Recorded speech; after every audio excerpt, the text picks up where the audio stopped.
So I had a few other videos that I thought about filming today, but I've just been struggling a little bit. And so today I wanted to kind of talk a little bit about like this darkness that I sometimes feel.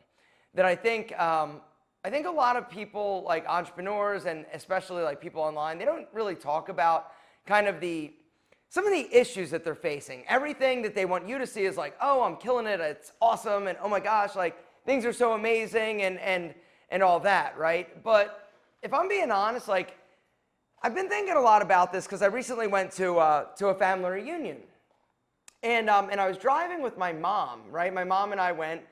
We went to Atlantic City. I have family there. I'm from Philadelphia, but we flew into the Philadelphia airport, and then I rented a car and we were driving down. And so we started sort of talking, you know, on the way down, and my mom made a comment. She goes, well, actually, we started talking about like being superficial. Why are you building this house, right? And I said, I think I'm trying to prove something to the little poor kid that grew up super insecure. And this got us on an entire weekend conversation about being poor, and how she's like, we weren't poor. At her, honestly, saying that we were poor, right?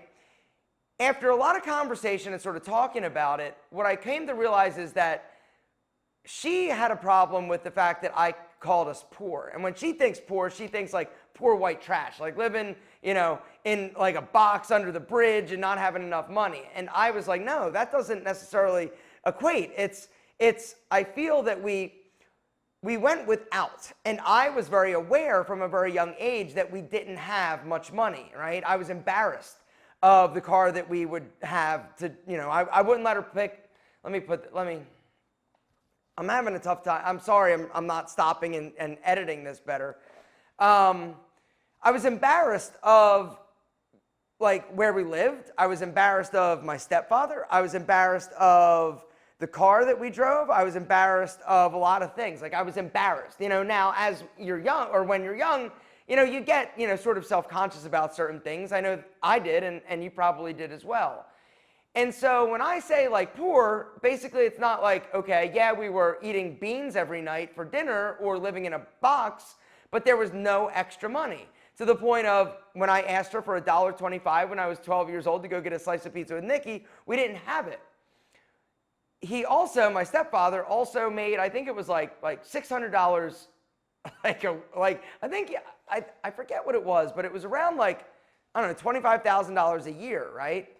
Anyway, long story short, it got me thinking a lot about kind of like sort of me and some of the you know, hardships that I've been through and how it's formed me as a person and as an adult and as an entrepreneur.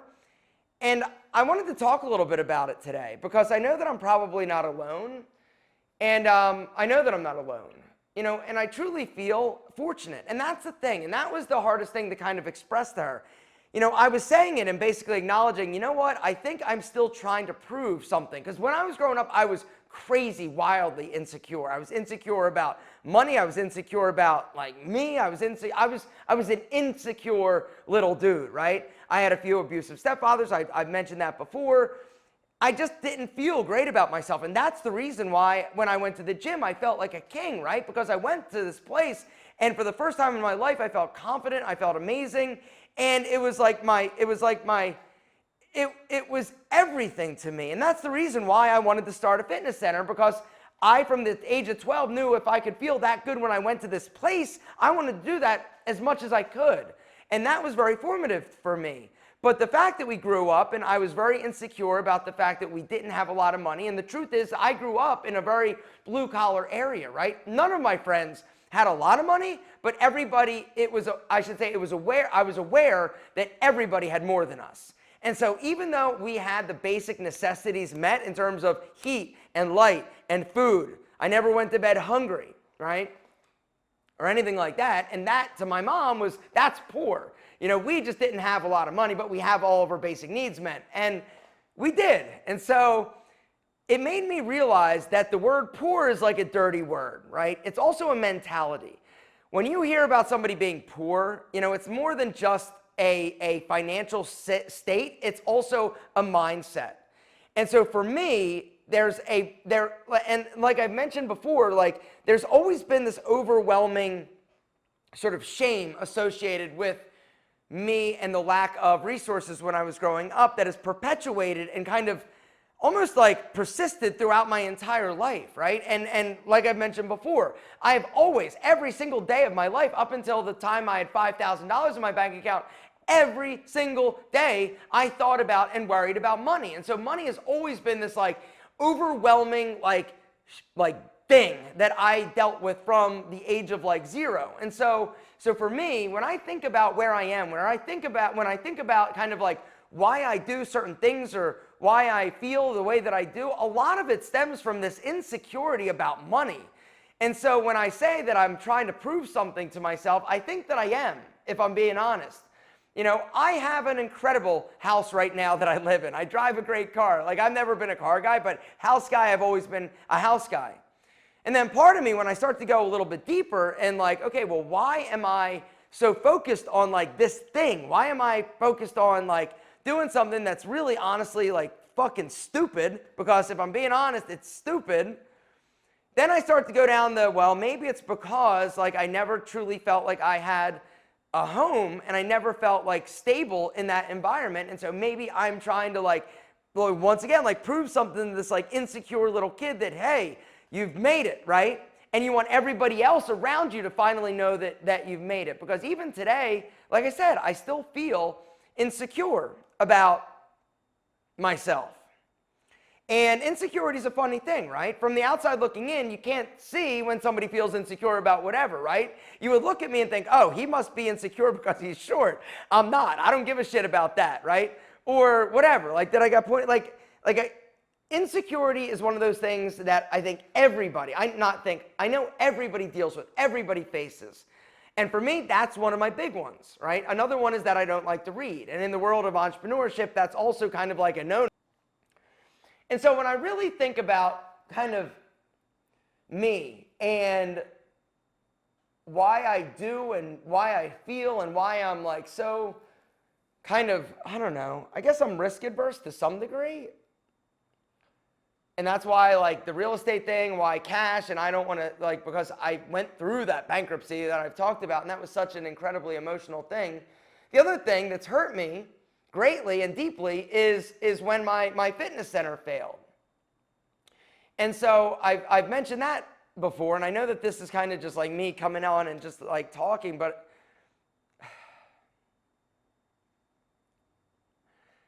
I think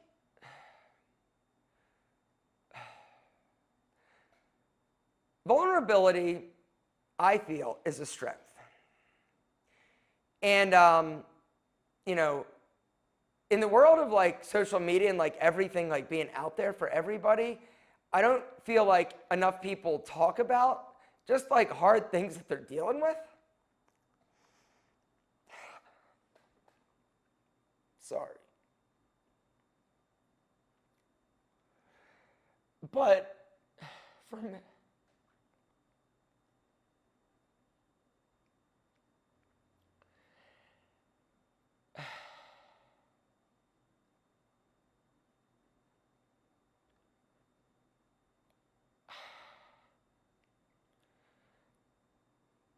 I just have a lot of pain.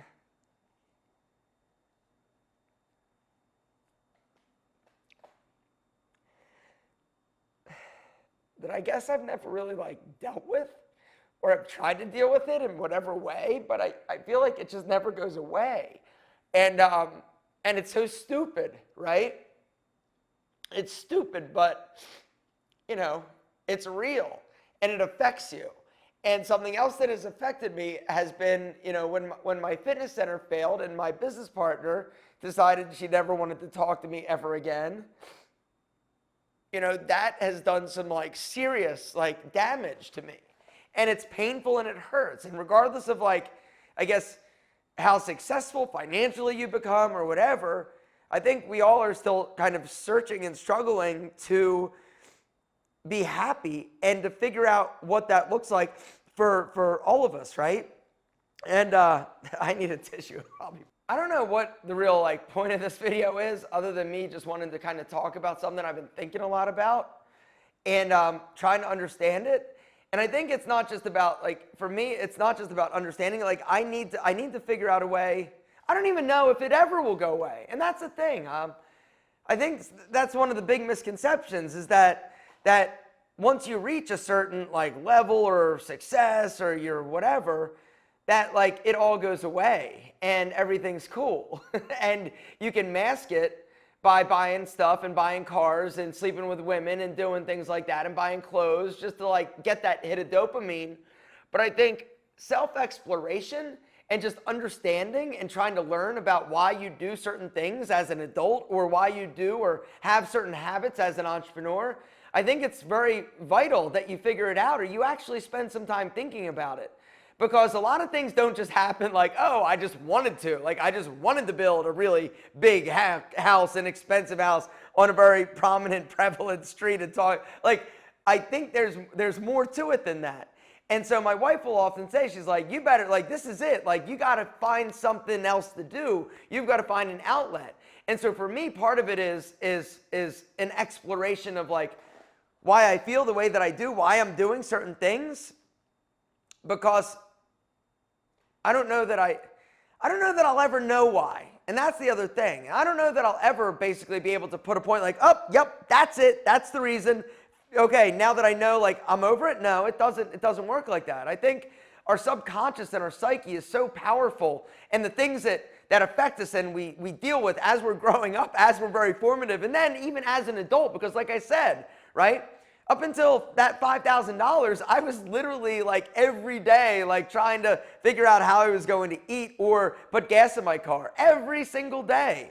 Even when I owned my business, my fitness center, I was making $24,000 a year, and I had roommates that were living with me to try and pay my rent. It was a brutally hard time, and I always was worried about it. I was always thinking about it, and I still to this day am always thinking about it. Doesn't mean that I'm worried, but I'm always aware of it, and it's kind of fucked up if I'm being honest. It's fucked up that I feel that way. It's fucked up that I do, some of the things that I do, I think. But maybe we're all a little effed up. And that's just something that we've got to basically get a handle on and figure out how to manage it and just be aware of it. So I don't even know if there was any value in this video or not, or I was just crying for 15 minutes. I'm not sure. But this channel feels like an outlet for me that I can just kind of talk to you guys. And anyway, I just wanted to talk a little bit and tell you something that I've been thinking about and dealing with because it's been hard for me. And I don't think I'm where I need to be in terms of just mentally. And I've been struggling a little bit. And so I just wanted to let you know that it's not just you. We all go through it, and regardless of what it looks like from the other side of the camera or the internet, we're all dealing with our own issues. We're all dealing with our own shit. And sometimes it's hard and painful, but if you keep moving forward, it'll be all right. But you've got to decide that you want to be happy. I talk about therapy all the time, right? I haven't been in a while. Maybe it's time for me to go back. But yeah, I think I just wanted to talk. And so anyway, there's darkness in, I think, all of us. Being in touch with it and not allowing it to ruin your life or control you. I think that's where the beauty lies, and that's where there's beauty in it, is what I'm trying to say. There's beauty in the damage that was done, because if it wasn't done, you wouldn't be the person you are, but it doesn't mean you're not going to still have to deal with it and still have to face it and still have to manage it and methodically mold it in order to be able to handle it and move forward in your life and not allow it to destroy you. And so for me, I know that some of the reasons why in the past I had an unhealthy relationship with alcohol is because I was trying to dull and numb some of the pain that I never dealt with. I know that it was because I was trying to basically self-medicate, and so I would utilize alcohol and did not have a healthy relationship with that. Guess we all have things we got to figure out. Anyway, I just wanted to talk and just wanted to thank you for listening. So anyway, if this was helpful at all, great. If it wasn't, sorry. Next week I'll do a better job and tell you why you shouldn't follow your passion. You want to hear about that? If you do, down below, say alpha, tell me why. I love you guys. Thank you.